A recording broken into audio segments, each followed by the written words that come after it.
voice of Virginia.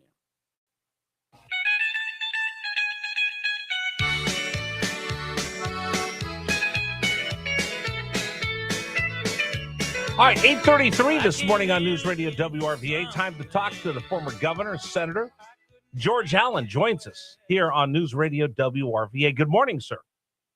Good morning, Rich. How you doing? I am great.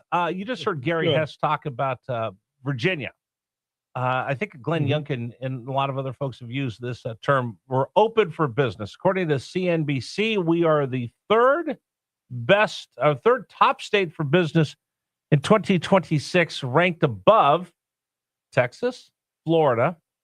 Both have businesses that are flocking to their municipalities throughout those great states, and we're ranked ahead of. I just want to double check Tennessee, where I seem to see businesses moving all the time. What do you think of this?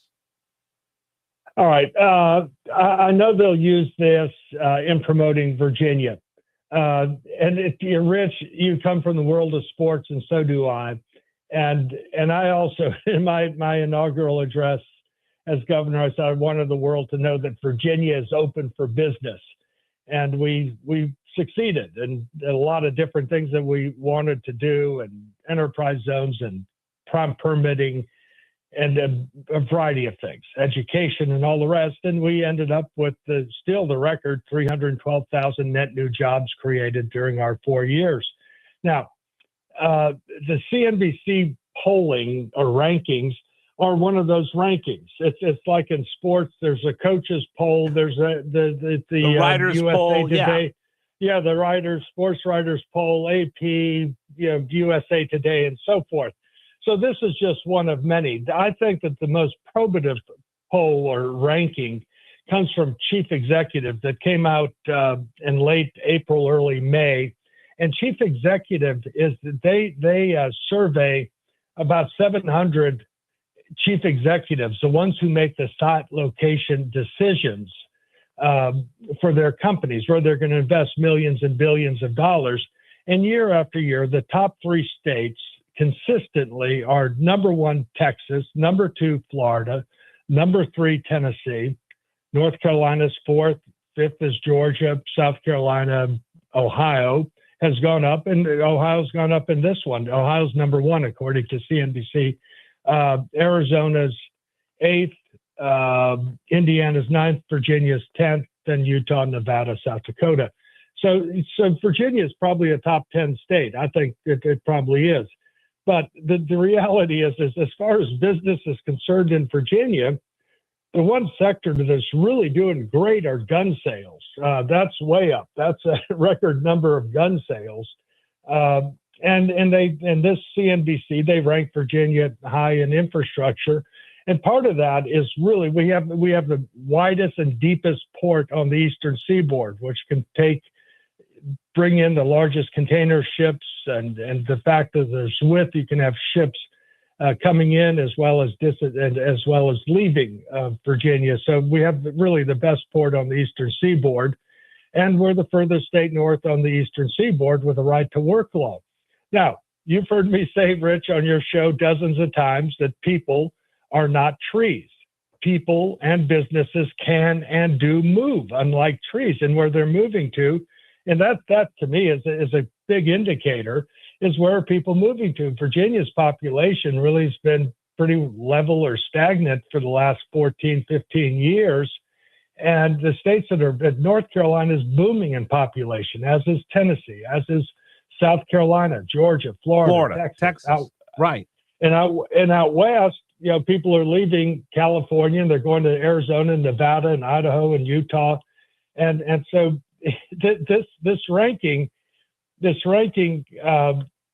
from CNBC, could be diluted by it, in that the fact that they say, oh, you're ranked these ways and such and such, but look at where they do have a ranking of how the economy is doing in different states. That's the actual proof of the pudding.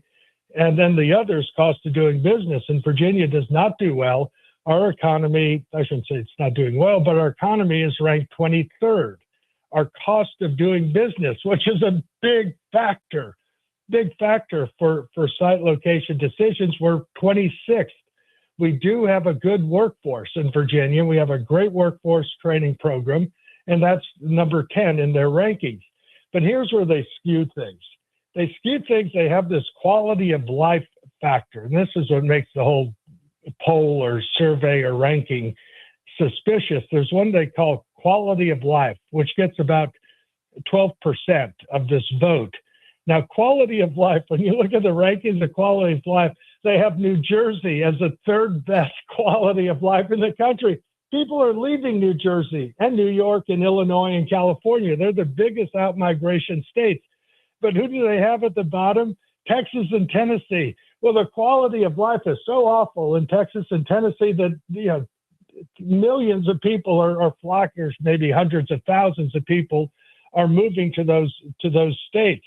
Now, when you look at what their quality of life rankings are, and what fits into quality of life, one is crime rates, which is good. Per capita crime rates, Virginia does well, thanks to our truth in sentencing that we put in Virginia. But then they look at worker protections. Do they have livable wage policies, paid leave, rights to organize? That means that they do not have right to work laws. Now, I know darn well in recruiting businesses to Virginia that us being the furthest state north on the eastern seaboard with a right to work law is a tremendous competitive advantage. If you do not have a right to work law, your state's not even on the field of competition to lose. And so here they are skewing it. The Tennessee voters a few years ago overwhelmingly put right to work in their constitution. So that must upset the labor, the union type folks who are involved in this ranking. Then they look at inclusiveness as voting rights. I don't know how they're ranking voting rights and secure election systems, but they favor reproductive rights. So states that have restrictive abortion laws are downgraded, whereas those who have very lenient abortion laws are rated higher. And so there's a liberal skewing to this. Oh my God! So that's why this makes sense. Because, sir, quite honestly, I look at what the infrastructure is. Yeah, absolutely. The ports we have at Virginia Beach, Hampton Roads, and over at the coast, they're great. But I also look at we're struggling right now with power. And we see our number one industry that's growing is data centers. We don't have enough power for that. We look at how friendly you are to business.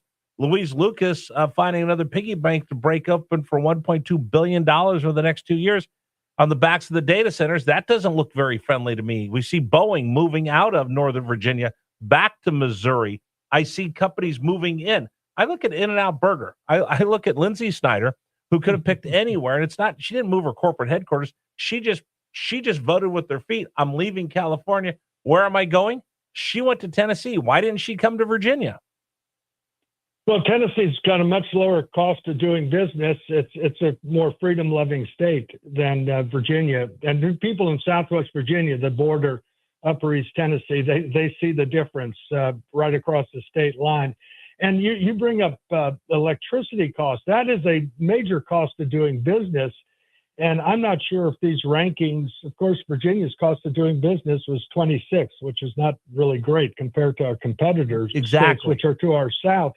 And our electricity costs are increasing. And if you look at the states we compete with, we don't compete with Maryland and New Jersey and those states. We compete with the Carolinas and Tennessee and Georgia and Florida. Right. But our competitor states don't have added costs on their power bills for the Virginia Clean Economy Act, which adds a 4 or 5%, or the renewable mandate that adds another 4%, or the Coastal Virginia Offshore Wind Project that adds another 8-9%. And then now they've added this regional greenhouse gas idiocy, this regressive tax where Virginians are taxed to join with these losing population, high-cost northeastern states. And so that's going to add to everyone's power bills. The legislators who did this, Democrats and the governor, realized, hey, this is really regressive. This is going to add 7%, 8% to people's power bills. Let's give them a rebate. So they're going to have a partial rebate. So what my view is this rebate approach is rather than paying for someone's broken leg that you've run over on the side of the road, just don't hit them in the first place. Don't injure them. Then you don't have to mitigate the damages. Then they're going to put a payroll tax on this. Then you mentioned the new tax on data centers. That's coming up too. So there's a lot of things that are going to be deleterious to cost of living or cost of doing business in Virginia and affordability. Then they're going to be putting in, I think it kicks in the 2028, a new payroll tax on family leave. Right. There's about a dozen. And a whole new bureaucracy that goes on top of that one. Sir, we're almost out of time, but I do have to ask you, Gary wanted to make sure that we got your thoughts on this. The number 44 for the Redskins will now be retired, John Riggins, and we wanted to ask you about that. Oh, that's great. I'm really glad to hear that. John Riggins is a great guy. My father acquired John Riggins. There was 1 year there was free agency. That's before it became so prevalent. And my father signed John Riggins. He had been with the New York Jets and got him, and obviously played for my father and then Joe Gibbs for many years. And just a great guy, great sense of humor, articulate. His number should be retired. And afterwards, he's just been great in your profession, yep, Rich, as a broadcaster and commentator. And so I'm really happy. That's certainly appropriate. And John Riggins is just one of the very best Redskins of all time. And what a character, the Diesel. How much of his DNA is in that Redskins Washington franchise? How much is he that cornerstone? Because he brought that blue collar work ethic that your dad had, and then with Coach Gibbs, he just seems like, if you look at Redskins football, his DNA is so big that he set the tone for what this franchise is always going to be about.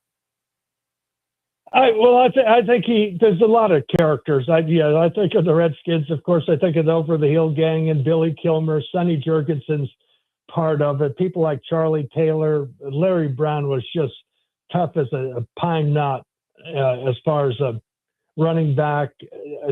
Riggins was a Diesel, tough, also a character, right, kind of a free spirit. And so Riggins in that run in the Super Bowl is, one of the greatest runs in Redskin history. So there's a lot of players through the years that are part of that Redskin, greatest Redskins, and clearly getting your number retired as part of it. Yeah, Bobby Mitchell is another great one. People think of the Hogs. They think of people like Chris Handberger. I think of Ken Houston's great tackle on the goal line of Walt Garrison in a Monday night game. And so there's Redskins football. Franchise. There's not just one. There's a lot of them, and John Riggins would, of course, give credit to his offensive line as well. And Joe Theismann's part of that history. Absolutely. There's just so much to Williams, it. So much Doug, to that. Doug Williams. The Doug Williams at that one Super Bowl in the second quarter. If you had no one playing defense, you wouldn't be able to have the statistics. Somebody would have just dropped a pass open. It's just the most phenomenal second quarter in Super Bowl history. So there's a lot of great people, great coaches, great administrators through the years with the Redskins. It's nice to see him get his due. Yeah, and hopefully they show pictures of him with the Redskins helmet and not make it look like the woke commodes that they have become. Sir, thank you very much. Appreciate it. We'll catch up with you next week. Sure will. See you on the trail ahead, Rick. All right, take care. Governor George Allen joining us here on News Radio WRVA. Love when you get a chance to talk to the governor. All right, today's program is brought to you in part by our friends at A+ Windows. I tell you this all the time. There's certain things that you do as a guy, as a man, as a head of the household, as a wife, as a homeowner, and you do things a couple times, you get better at each time. One thing I can almost guarantee you're not going to do a lot of in your life is buy a replacement window. Normally you do it once in your lifetime. So you better get it right. So how do you get it right? Well, you need as much information as you